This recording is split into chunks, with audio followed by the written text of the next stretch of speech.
We are rolling. It's Saturday school, y'all. Welcome to Saturday school, everybody. Hopefully you made it in time for the bell. Hopefully you got here promptly. Get your number 2 pencils out. I've never seen a number 1 or number 3 pencil. 2.5. And speaking of like all the tactics in school to scare the shit out of you. Yeah, and it's going to be on your permanent record. That's right. We talked about that. But also like beating the bell and like getting in. Like, dude, I was always late. Why they got so mad at you for that. Like, I would get detention. My school was huge. They made it impossible to get across. That was the worst too. And then as I got older, the school only got bigger and the girls just got cuter. So it's like, this is impossible. These girls smell good and everything and they look good. And it's like, how am I not supposed to be like following them around? And right. How am I supposed to concentrate on anything around here? This is ridiculous. Yeah. What I didn't understand is like, some people like they would get away with stuff and you're just like, man, that guy again, like he's always late, but the teacher likes him. Yeah. He's just like, what's going on here? Zaragoza, stay after class. Yeah. Like, Bell, you're all good. Pretty much. That's why I like sitting there chewing gum with your backwards hat on, like just not giving a fuck. That's why I like Mark Bell's Saturday school, because we don't have to deal with that. We don't have to deal with detention anymore. Yeah, yet. Today we're going to talk about kind of building a roadmap of success, a blueprint, and how during the pandemic, there's not a pandemic blueprint that we've had to lay out before, but I think the thing to keep in mind is that the blueprint is kind of always the same, and it's hard to follow. It's hard to follow a game plan. Mike Tyson has that famous quote, everyone's got a game plan until they get punched in the mouth type thing, right? Everyone does have a game plan until chaos comes, until things start to get a little iffy. And then you're like, I don't know. Like, is that going to really actually work out? I'll give you an example. The law of attraction is a great example of that. I'm a huge proponent of not accepting money for a lot of reasons, and I'm not talking about a job or a job well done. Talking a little bit more in the category of like a favor. Talking more in the category of you're supposed to meet someone for coffee and they're a little late, and you just picked up the coffee and a breakfast thing for them, and they, slide you 10 or 20 and say, hey, don't worry about it type thing. Those things are tough to do in the face of chaos, in the face of like, I don't know if I got enough gas money to like get back from this coffee place, but hopefully nobody notices that my car is not going to start when I go to get back in it or whatever. Very difficult to stick to your principles and to stick to what you believe in. But what you'll learn is the more that you can stick to what you believe in, the more that what you believe in appears to be the truth, and it appears to be real.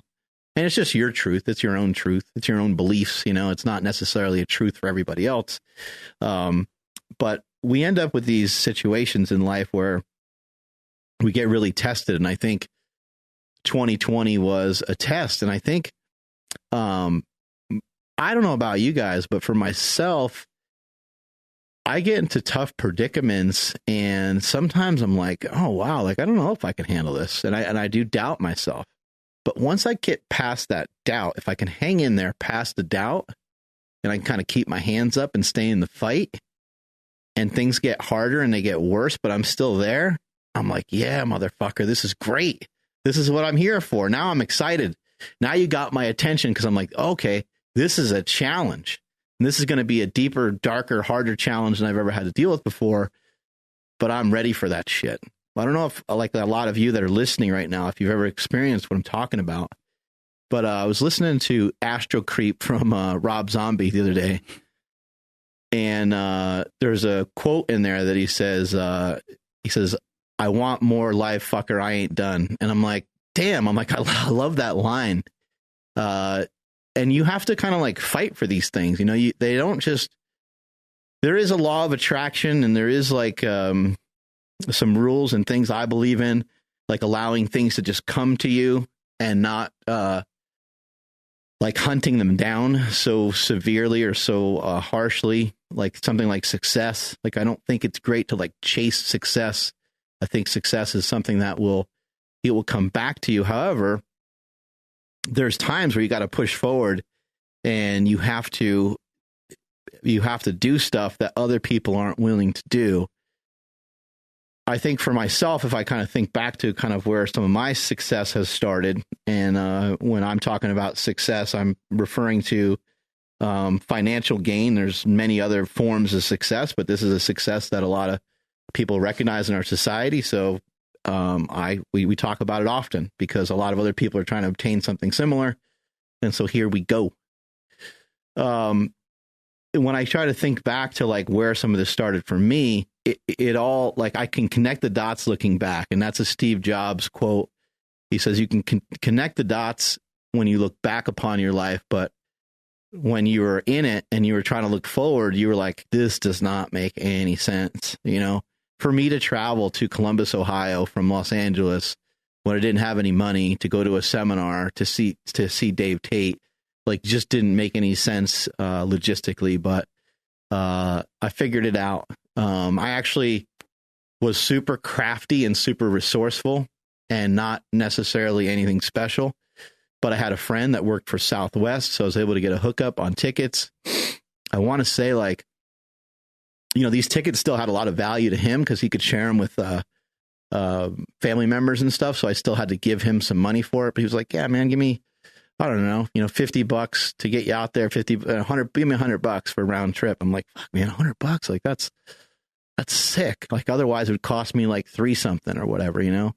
I would stay with somebody else in a hotel room or, try to figure out, not bum it off them. I would, still try to pay half or whatever I could, or whatever way I could handle it. But when I look back on it now, it's like, I go to this seminar and the guy that's teaching the seminar grew up with the same circumstances that I did, grew up pretty much the same way as I did. He grew up with two parents that cared about him a lot. He went to school. He really struggled like hell in school. He had learning disabilities. He shared this story on the first day. He gets up and he talks about this dumb kid in school that couldn't figure out, couldn't figure out hardly anything, that later turned himself into success and became a successful personal trainer, entrepreneur, strength coach, and business owner. And then that's how he introduced himself. And he's like, and that person is standing in front of you today. And I was like, the whole time I thought he was talking about me. Now, I wasn't successful at the time, so I knew he wasn't talking about me. But I was like, damn, okay, now this guy's got my attention. And I think, we don't really know why these things happen, but like having that be my influencer, I've had other great influences in my life. My dad's a huge one. My mom's a huge one. Many people, both my brothers, these people all had huge impact. But Dave Tate was a great mentor to me, but like none of this would have happened if I didn't believe in what I believed in. First of all, I had to believe in the West Side method, right? I had to believe in the conjugate system. I had to believe in that style of training just to even get me there. How weird is that? Like, I had to believe in box squats and dynamic effort work and speed work and all these things that at the time they weren't that hard to believe in, because that's what a lot of other people were doing for their training. And they were doing so with some great results. But as I'm going through this process, I didn't really know what it was all for. And I really love the idea of you're sacrificing for the unknown future. You're sacrificing something today for something that you're unaware of down the road. And there's something beautiful about that, because if you were sacrificing for something that's knowable, it's different, because it's like, it's more like a time commitment or investment and not a sacrifice. Like if you're giving up something because you understand what the return is, and the return is going to probably be pretty positive, then that's a little bit more of like an investment. You go to nursing school and you come out the other end and you're a nurse. That's not really sacrificing for the unknown necessarily. I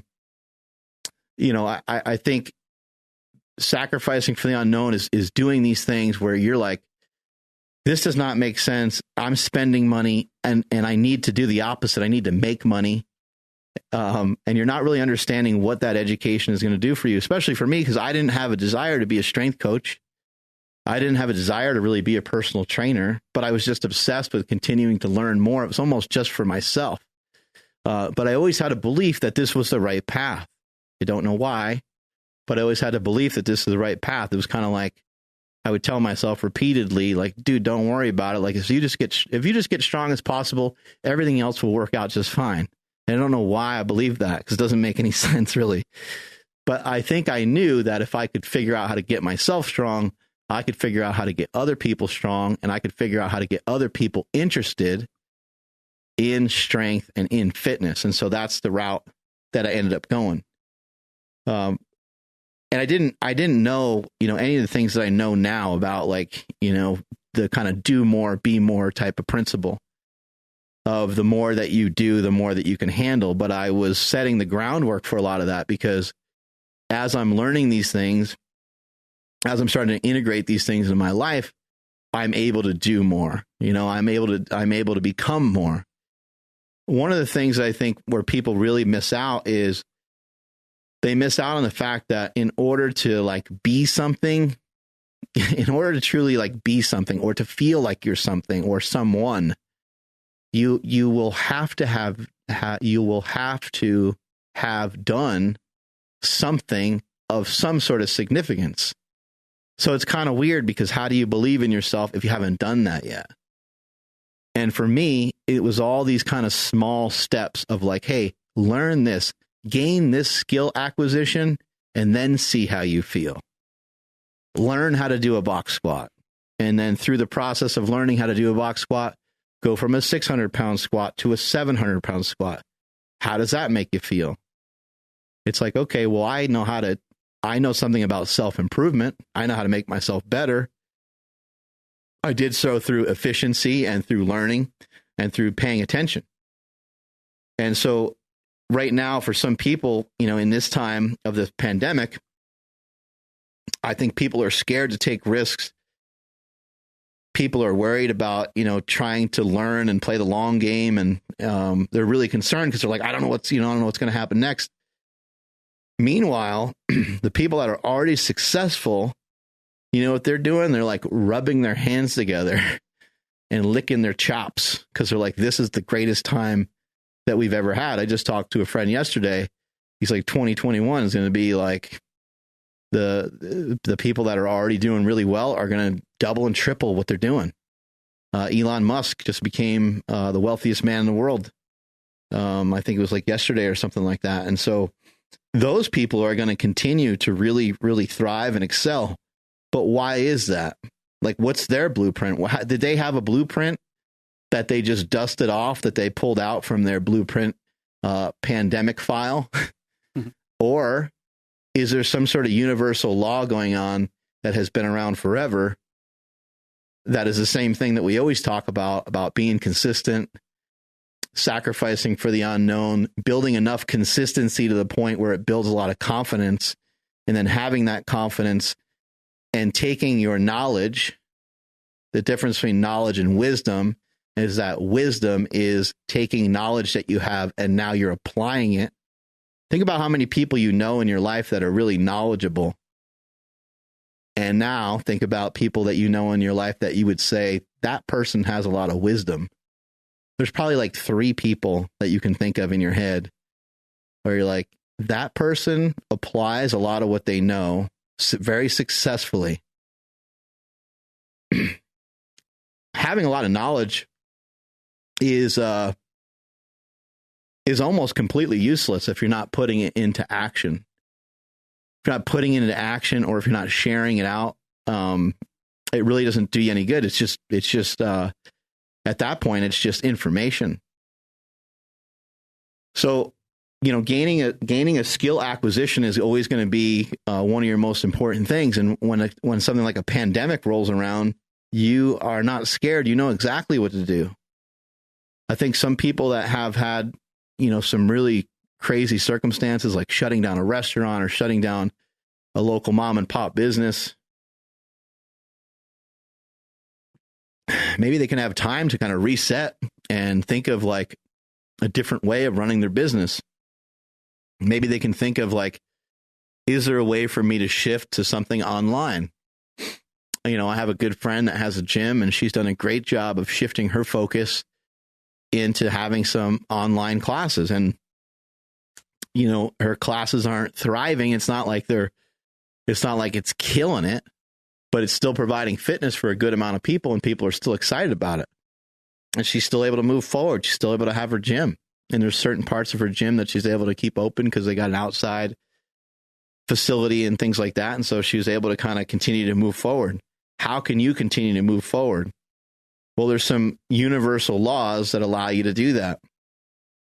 And these are the things that you already know a lot of these things, you know, showing up on time, being kind to people. And then also just like using your mind, like trying to really think, you know, maybe you did lose your job, but maybe that's great. Because maybe your job sucked and maybe your job was slowing you down. Was your job like interrupting your life? Was your job in the way of you living the life that you were meant to live on this earth? Or was your job defining you? Was your job something that you really loved that, this is Andrew, and he's a sanitation worker. Like, was that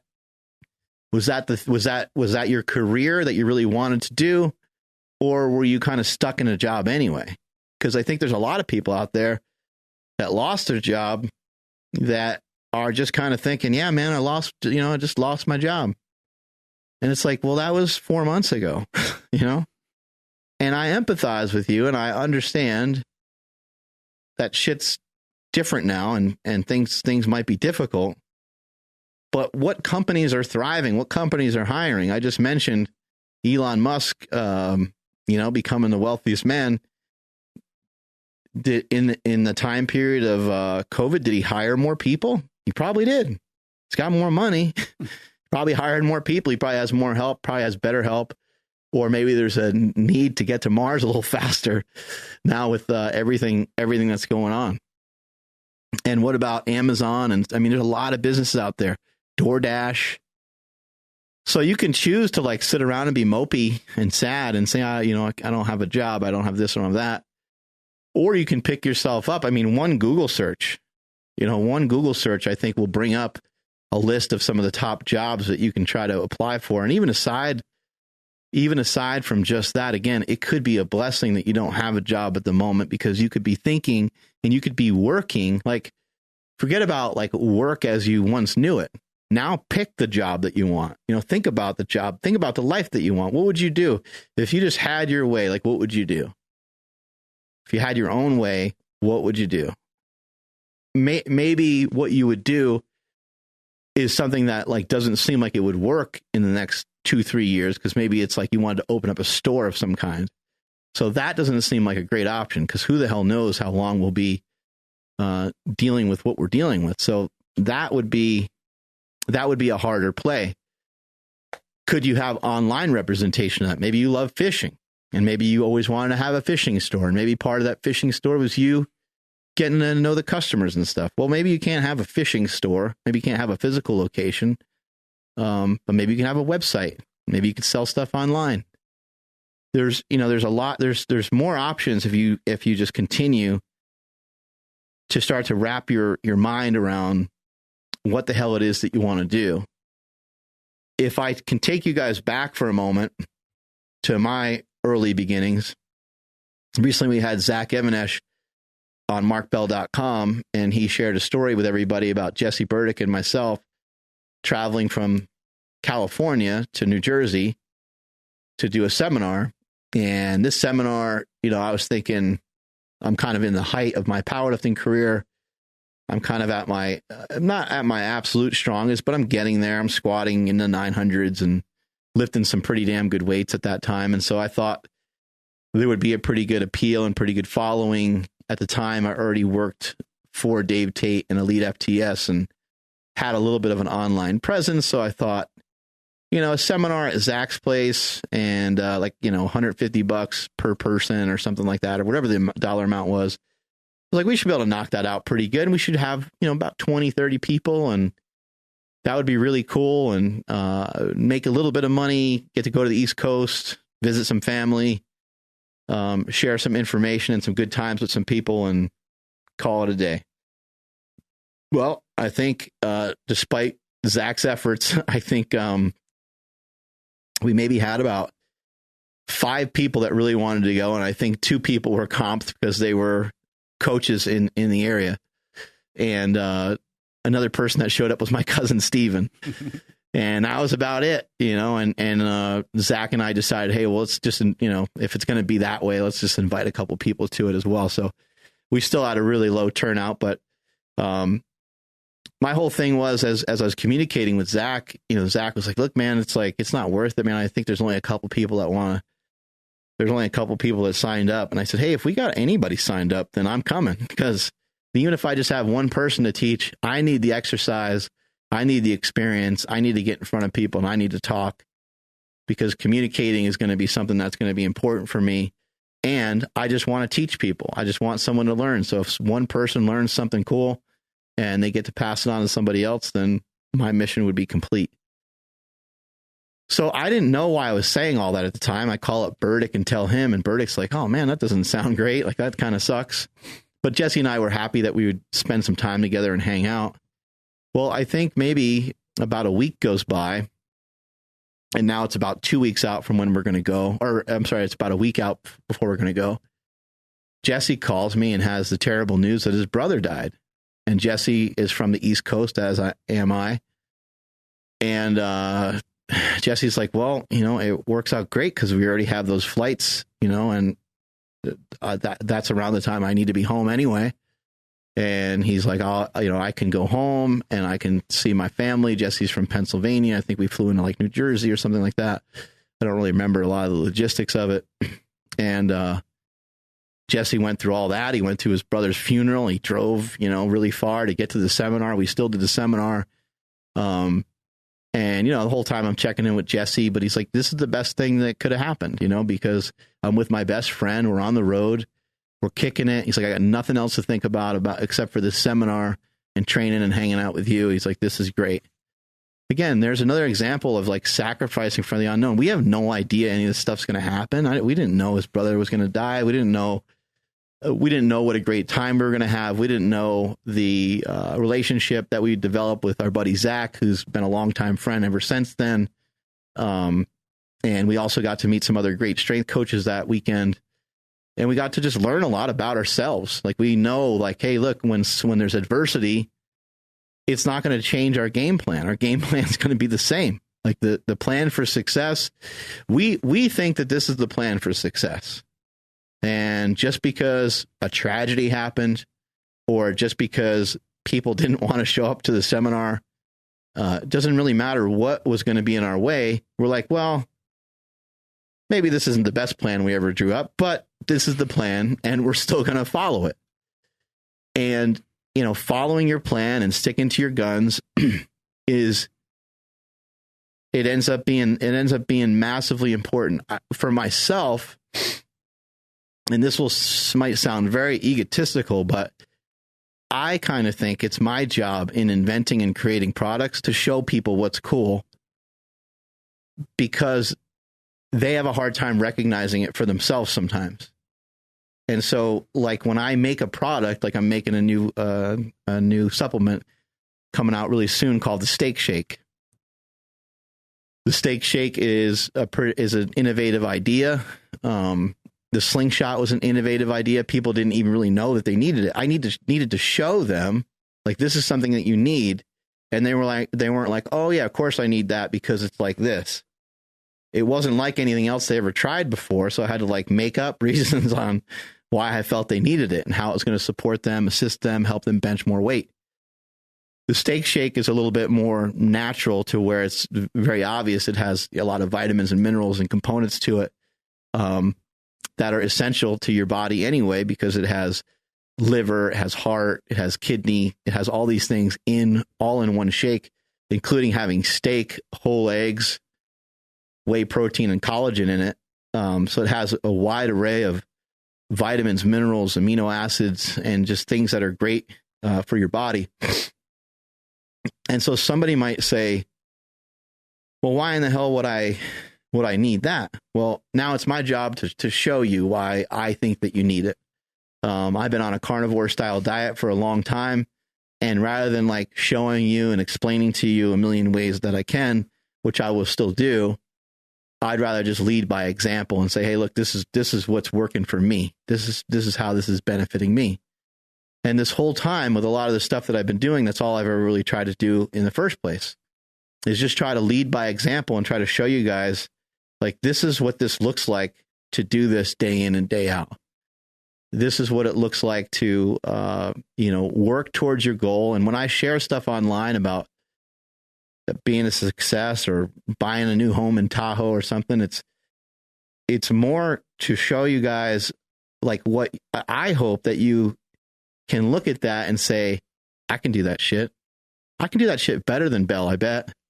Like, Bell's smart, man. Like, that guy's got his shit together.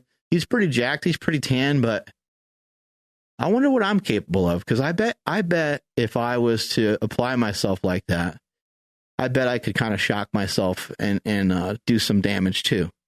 That's what I hope people see. That's what I hope people are getting out of it. And this whole time during this pandemic, it's so easy to use the pandemic as an excuse. I just got off a podcast with Carl Lenore, and he used the podcast, or he used the pandemic and used moving as an excuse not to train for a little bit. He was like, I was moving and I was, but like, how long does it take to move your home? Like, we've all moved before. Moving your home, it actually usually takes like a day. There's usually one day of reckoning where you move everything. And a lot of times too, it's like there's some sort of people are helping, or either friends are helping, or you hire a company to help a little bit too. But it's usually like one main day of moving. Now, yeah, of course, there's going to be some other days involved in shifting some boxes around, and folding shit up and putting it away and taking shit out of the boxes and so forth, right? But that doesn't have anything to do with your training or your training time, because it's not like you're gonna move and then be all of a sudden moved in. Like, it takes months, right? Like, there is like a day where you may move most of the stuff, but then like weeks and months go by and that painting still isn't hanging up and the stuff's not out of the box all the way yet. You still have stuff from your kitchen that's in the garage, and you forget where your Christmas shit is and so forth. And it takes a long time to really be like officially settled into that house. But if you waited around for that and put everything else on pause, you would be fat as hell. People do this with their kitchen a lot. The kitchen's getting redone. So, okay, that's fine. The kitchen's getting redone, but I don't really understand the connection to Taco Bell. Is there an unwritten law somewhere, a rule that says because your oven is, not installed yet, that you have to eat Taco Bell every day? I'm pretty sure I've never seen that rule before.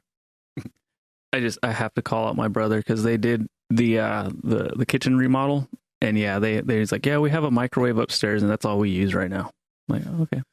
Yeah. And it's like, I understand the inconvenience, but you have a box of cookies sitting here. Like, I'm kind of like, the cookies are the cookies essential to your survival, at the moment. So the same blueprint that has always been around forever, that has taken people everywhere they want to go and more, is the same blueprint that you're going to whip out during a pandemic. It's the same exact thing. You want to figure out how to do more and be more. The more that you can do, the more that you can handle. The more that you can handle, the easier it is to tolerate the stresses and the things of life. They're just going to bounce off you. You're going to seem unimpacted by them. You're going to see unaffected by them. People are going to say, "What the deal with this guy? How does he do so many things at once?" And you're not necessarily doing anything at once. It's just that you built up a tolerance towards being uncomfortable, and you built up a tolerance towards, if I was to flash some cards at you and I just held them up out of nowhere, and I flashed a card of like a teddy bear, right? You know, you could react a certain way to the teddy bear. And then the next thing I hold up is like, somebody tucked in their bed, like looking all comfy and cozy, and little Z's coming out of their mouth, like they're sleeping, right? These are all things that are kind of like comfortable. And the next thing I show you is like an infected leg, you know, and like, right? You could make a face as if you were able to actually smell that infected leg and see it, and as if it was really here, or as if it was your own leg. I mean, you can react to that whatever way you want, or you can look at it and say, wow, okay, there was some damage done to that guy's leg. I wonder if that's like a war injury or whatever. You don't necessarily have to make the queasy face and like pretend you're going to barf from it. You could, right? Life is similar. Like when life flashes these different cards at us, we can react with whatever face that we want. What I try to do is I try to just have the same face all the time. There, you're off the team face. No, I try to just have the same kind of look every time, you know, trying to be stoic, because I believe that the reaction in your face gets dumped into the rest of the system. And so if I'm jogging down the street and gritting my teeth and making this crazy face, like how many times have you seen somebody run down the street like that before? Like they're out for a jog. I've never seen anybody really run like that before. I've seen a couple older people where it's kind of clear they got a certain style of running because they're banged up or whatever. But normally you see someone running, they're normally pretty happy. And a lot of times they're kind of relaxed. Maybe if you're like sprinting or something, you might make a slightly different face. But even like, look at Olympic sprinters. You ever see their face? Their face goes all over the track because their face is supposed to be really loose. Their face goes all over the place. Andrew's laughing, like spit comes flying out, and just like it just gets to be crazy because they're trained to really keep their jaw and everything relaxed. They're not supposed to like clamp down on that and keep their mouth, super stable. But even when we lift, we see a lot of people when they start to warm up, they'll get underneath the bar, or they'll get underneath 95 pounds or so, and they'll make these wincing faces. And you're like, that's going to be a rough day for that guy because he's already calculating like how bad it hurts his knee. And we haven't even had an opportunity to really have him feel the pain that might happen in his knee when he gets to 225 and so forth. And so you make it worse for yourself. I guess the whole point of that is when these obstacles in life come up, how are you reacting to them? And are you overreacting? And is there a real reason to make that face as if you're looking at an open wound? Is there really a reason to, go, whoa, oh my God, what is it? Or is that really not useful? How about you just identify, you say, okay, that's different. There's an issue there, and we're going to work our way around it. Look at what happened last night with the Capitol building kind of getting overrun, right? You could take your remote and you could throw your remote dead center in the middle of your television as hard as you can and be like, you know what? I'm tired of all this shit, and just completely smash your remote control into a million pieces and just put a nice big crack down the nice TV that you got. And that's all that you'll have for it. A damaged TV. Maybe you hurt your shoulder. Been a while since you put some heat on it. And you have a controller that just exploded, and you have a family that's looking at you like you finally lost it. And that's about all you have from it. And it doesn't help anything. Nothing got solved. Nothing. There's no healing. There's no, the country doesn't get better. No one improves from it.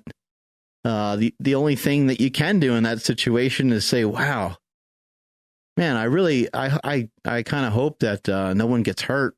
And then you could hit power, shut the TV off, and choose not to ingest any more of that, or be like, oh, I'm going to watch some SpongeBob. I feel like being in a better mood rather than being in a worse mood, so I'm going to watch something fun or funny. we have that choice. And I mean, especially when it comes to the TV, you could kind of flip to whatever you want, even though that was on every channel last night. But you could sit there and if you find yourself commenting on stuff like that, that's a great indication that it's time to move on, because you're falling into the trap. You're falling into the kind of pandemic trap that makes you think that you need a different blueprint than you always needed, which is just the same blueprint that's been around forever, is that we need to work.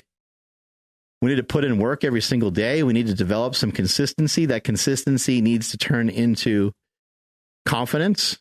And the confidence needs to turn into you starting to see the light on how you can do things a little differently and how you can connect the dots from your future self as if you were looking back. I mean, think of yourself as a success already. You're already a success, right? Think of yourself as, okay, I'm going to fast forward 10 years into the future and I'm making that 100K, 150K. And I have the vacation spot, and like I got all these extra cool things that I've really always wanted. Now start to look back and say, how did I get there? Okay, well, there's the beginning over there. I can see that part. Let me see, like, how am I getting to these kind of middle spots over here? Well, what if the discipline I'm having in the gym, it seems like I'm able to make my arms a little bit bigger. I'm able to make my bench press a little bit better. I get leaner every year. I wonder, if I can do those things and I'm manipulating that, and there's a cascade of disciplines that surrounds that ensures that I get enough sleep, I take in proper nutrition. I wonder if I took in the proper things, if I'd have the correct skill set to continue to move my mind, body, and spirit forward in a way that would get me to those dollar amounts. I wonder if I need to go to some seminars. I wonder if I need to read some books. I wonder if I need to listen to some podcasts. Remember, you're the byproduct of what you consistently do. That is the simplest way of putting any of this. You're the byproduct of what you consistently do. And what is it show me where your time is and I can show you where you're going to end up. Like, where are you spending your time? If you are repeatedly spending your time in areas that are not conducive towards your goal, it doesn't mean you're a loser. It doesn't mean you're a bum. It just means you're not as interested in your goal as you thought you were, and that your goal might take a lot longer. And it also might not ever happen because time might pass you by because you're in love with video games, or you're in love with, cuddling on the couch or whatever. Like, even just something like that. I mean, those things are important. Snuggling up on the couch with your significant other. I'm not going to say that those things aren't important, but I'm saying that a lot of times, if that's where if you're spending a lot of time doing that, it's still a pull away from spending time away from your main goal, which in this case, I would say that's positive. Anytime that you can spend any extra time with your family or spouse, I think that should be something that you really work on trying to prioritize. That can be hard to prioritize because we're all trying to get better all the time.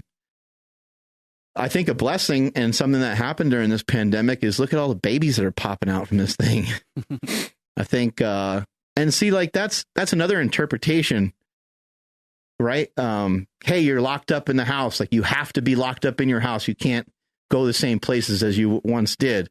Some people are like, yeah, that's great. We're just going to stay here and fuck. Like that was their interpretation. Like, literally, fuck it. All right, fuck it. That's what we're going to do. I know about 10 different people that are popping out babies at this time. And I'm sure people listening are probably laughing because they're thinking the same thing. But your interpretation of that could have been like, that fucking sucks. Just be locked up here with my wife. This is a pain in the ass. This sucks. She's going to ask me to take out the garbage. She's going to notice that I don't clean up after myself. It's going to be awful. That could have been the interpretation, or the interpretation could have been, hey now, game on, right? Anyway, hopefully you found this to be helpful. Your blueprint that you had before, the plan that you had before to make it to where you want to make it to is the same. And remember that analogy of kind of looking back and figuring out how to connect the dots. I know the dots that are closest to the main goal that you have will be the most vague, but I want you to really think about those. Think about you got these like lily pads you got to jump on, like a video game, and you have 2 or 3 of them already laid out. Like you jumped on a couple of them, and now you're trying to figure out what are the next 2 or 3 that I need to jump on to get me further along towards my goal. And then, what's going to be your boss that you need to kill at the end of the video game to kind of reach your goal? Like what is the, even like I would even write down, a dollar amount that you need to make every day and compare it to what you currently make. And then just think like, well, how do I increase value? How do I raise that up a bit to kind of match what I'm going for, what I'm going towards? And then on a different note, you might think of, multiple revenue streams. Sometimes having more than one revenue stream can be helpful, or maybe it's a joint thing that you do with somebody else, or however you got to figure it out. But get it figured out. Don't use the pandemic as an excuse. I think 2020 was great for a lot of people, and 2020 was awful for a lot of people. A lot of people died. We did lose a lot of people. But then the other side of that is we lose a lot of people all the time anyway. Like people die. Like no one goes through this life without dying. It's a prescription that we all end up getting. It's something that happens to everybody. So those things are unchanged. Maybe people died prematurely, and we can agree that that's sad. My mom died at 69. I think on Monday she would turn 70. And those things hurt. They're hurtful. But at the same time, like I can't bring her back. I can't bring back my brother. There's really nothing I can do about it. The only thing I can do is try to think of good times I shared with them. And I can only look at some of the positives. So let's take this pandemic and let's flip this thing up on its head and say, hey, we're kind of forced to do these other things, or we're forced to go in these other directions.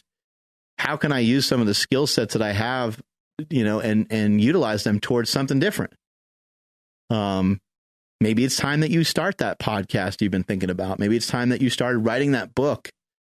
Maybe it's time that you started taking action. You probably have more time than normal, or your time is split up differently than it used to be. I mean, I know that you understand there's a lot of shit that you can do every day towards the goals that you have. And what I'm really recommending and suggesting is that I think it's productive to try to do like 2 or 3 things every day towards your goal. But man, just keep it as simple as possible and just do one. Pick one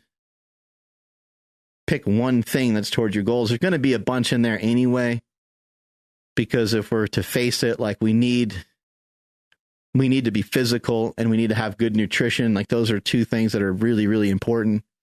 I mean, don't like quote unquote need to, but they can be important to help you get to your goal a little faster. So those are going to be things that you're going to want to keep in there. And then on top of that, like whatever your goal is, you're going to have to pick that thing that is going to be most beneficial towards that goal. Got anything, Andrew? Yeah, I do. This almost can be its own Saturday school, but early in this class session, you had mentioned that, you get fired up when a challenge arises. If you're still standing, you're like, hell yeah, like it's go time. Let's do this. It's sort of like, you're leaning into the challenge. You're making, you're not making a hard thing harder, but you're accepting that it's hard, and you're accepting of it, and you're just loving the challenge. It kind of reminds me of, there was a weird time period where whichever team, the Niners or Cowboys, whichever team came out of the NFC, it was over. Like we knew who was going to win that Super Bowl, right? And it was going to be a blowout. Nobody cared. But then as teams got a little bit closer, it got a little bit harder. It became interesting again. So it's kind of almost like that in my head. But what I wanted to ask you is like, I mean, how can somebody see a challenge and be like, get excited? you know, like it seems scary. You know, like, holy shit, like, what do you mean? Like that hard thing you want me to, I don't know, man, that doesn't even seem safe. Like, you know, like it's the challenges, it seems challenging. Try to like maybe picture something like this. Like, so you're like fighting with somebody, you know, you're kind of throwing some punches back and forth and you don't know what you're doing really. And so you really cover up a lot, you know. You got your hands up and maybe like a knee up and you're just trying to cover whatever parts of your body that you can. You're not sure what the hell's going on. But at some point, just because of circumstances, the person hits you and the punch doesn't hurt. And, you know, you said in your head before you even got hit, when you saw the punch coming, you said, ouch, you know, but it hit you. And then you're like, oh, that actually really didn't hurt that bad. Like, imagine if you were in a fight like that. Somebody threw some shots at you and you got scared and nervous and you threw your hands up. And then after a couple shots came through, you're like, wow, like this person's a lot weaker than I am. Like they're not really, that doesn't really feel like much. You would probably be like, fuck yeah, like I'm going to throw some punches back. To me, a lot of times that's the way a lot of challenges feel, because normally I'm already in the middle of them and, you know, like a set of leg extensions or something, or a set of leg press or, you know, high rep set of bench press or something. And so that's where I get that mindset of like, fuck yes, this is right where I need to be in my workout. I start to think about all the time and all the energy that went into just getting myself into the gym to do the workout.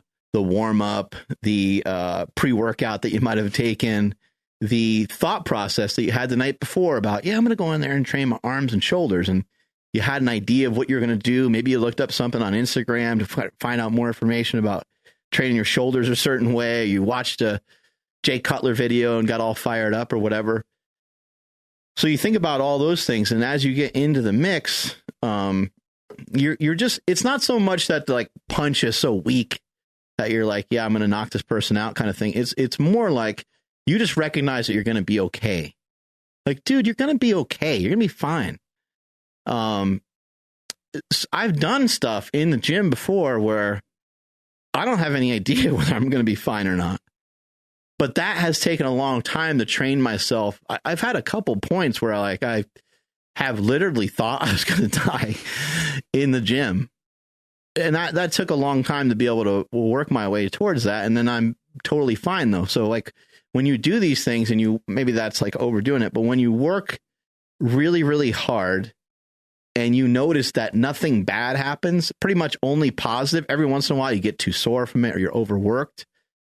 But when you kind of like, it is kind of as if you put your hands down and you're like, man, that's all you got. Like that doesn't bother me at all. In fact, you can keep punching me and I'm not even going to punch you back because it doesn't bother me that much, you know? So I try to, it's over a period of time, you develop a strong skill set to be able to absorb a lot of these things and have them have less of a negative impact on you. And they have more of a positive impact on you. And they just like when somebody says we can't do that, or how we, like my buddy Sean Provost talking about opening up a shop in Arizona, and he's going to have a place where 117 cars can be, you know, lifted on these hydraulics or whatever, right? I think he said 117, or storage for 117 cars. He could work on 9 cars at a time or something like that. And he said they were like, we don't know how to get that much power to a building. And he was like, yeah, but somebody does, you know, like, so he got excited by the I can't that was there. He got excited by somebody saying, look, that's impossible. He's like, come on, we're trying just to get some energy to a building. Like you can get energy to a building. I've seen buildings with lights on them before, and we know that that's possible. So how can we dump more power into it? There's got to be a way. So he's figuring out a way. And so I think for everybody out there, like just always try to figure out a way. And when you hear the I can'ts, or when it comes from yourself, that's when you should really get pumped up. I think it's like, it's exciting. You're like, ooh, like you're like, I can't. And you go back to Ben Pekulski.